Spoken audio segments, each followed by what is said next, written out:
Ayaw. Yung pagkakulang talaga sa pag-uusap, sa consultation, dahil sa pagka-busy sa chat-chat at issues in life. Yes. So yung recent na pag-uusap nyo with the senators, with your colleagues, ano yung lumabas na mga issues o mga problema nila, sir? Well, one of them is also charter change. A number of congressmen are, a number of senators are concerned about the process.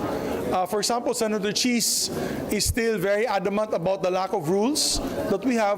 So nag-file na po si Senator Tolentino about the rules on procedure pagdating po sa discussions of charter change in plenary and in the committee level. So nasa Committee on Rules na yan kay Senator Joel, action na po ni Senator Joel yan. Oh, they have a meeting pala at 1 o'clock, so perfect. And hopefully we'll be able to approve those rules.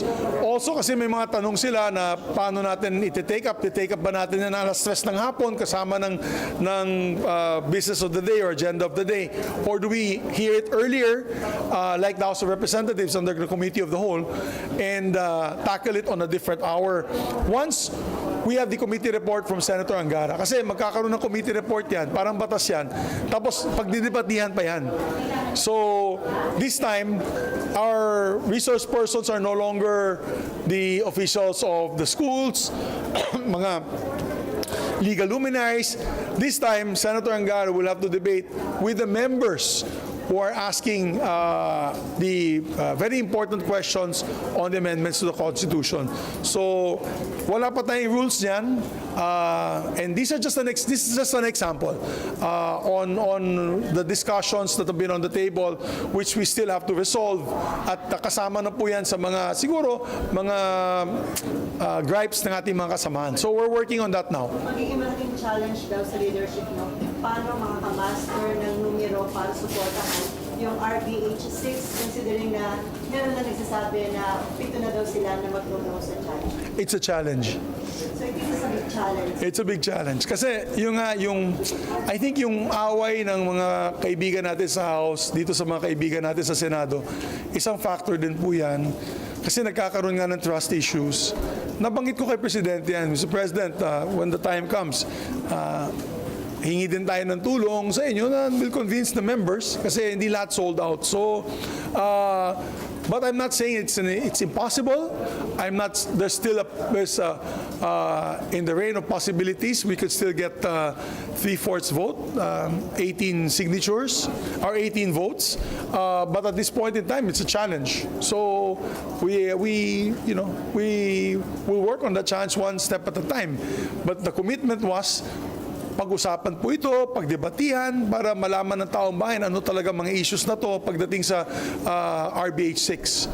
So, we're complying with our commitment na pagdebatihan po yan sa committee level and discussions with the stakeholders. So, pagdating po ng panahon na sa botohan na, ibang usapan po yan. Then we will have to make our case to our colleagues na this is necessary. Sir, sabi kasi, Si Ma'am muna kasi nauna pong tayo sa kami. sabi ni Senator Cynthia, ang inaano kasi once na open, baka hindi na mapigilan pati yung political. Yun nga kaya importante na maayos natin yung rules tungkol dyan. Kasi one of the complaints, of course, yung mga, I'd say, concerns, not complaints rather, I'd rather use the word. One of the concerns, kaya siguro nagkaroon itong mga haka-haka, was because of the charter change nga. Kasi marami nga dito sa amin, not marami, quite a few, are, kasi pag sinabi marami, parang overwhelming. Kasi there's still a majority that in the Senate, I think, that believe that the economic provisions should be amended. A majority, but there's not enough for 3/4. Now, those concerns of some, okay, are because nga, it might be a trap. Diba? It might be a trap for voting as one. So that concerns have to be addressed, and we're doing that with our rules.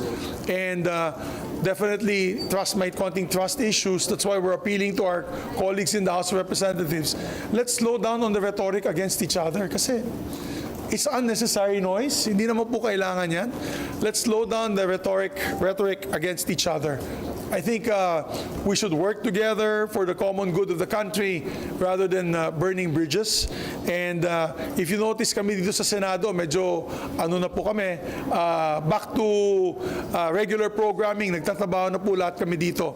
Pati yung mga black prop na nakikita nyo sa social media pages, dapat sana matigil na kung sinong-sino gumagawa niyan.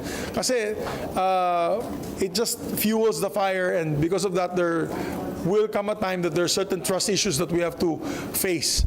And yan ang napakahirap. Baka nasunog na yung tulay, mahirap na. Hingi po kayo ng tulong kay Miguel to convince. No, but I mentioned to him. I didn't ask him. I just mentioned to him that there may be a problem, and so we're still trying to convince other people. Let me correct that statement earlier. No, I didn't ask his help because this is a totally amendments to the Constitution.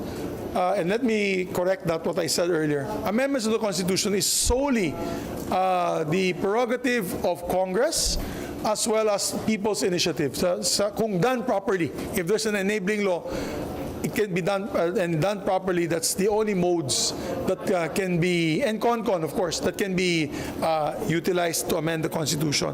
So, ang bangit ko na kay Presidente, it may be challenging kasi nga may mga kasamahan po tayo na ayaw talaga nila ng charter change.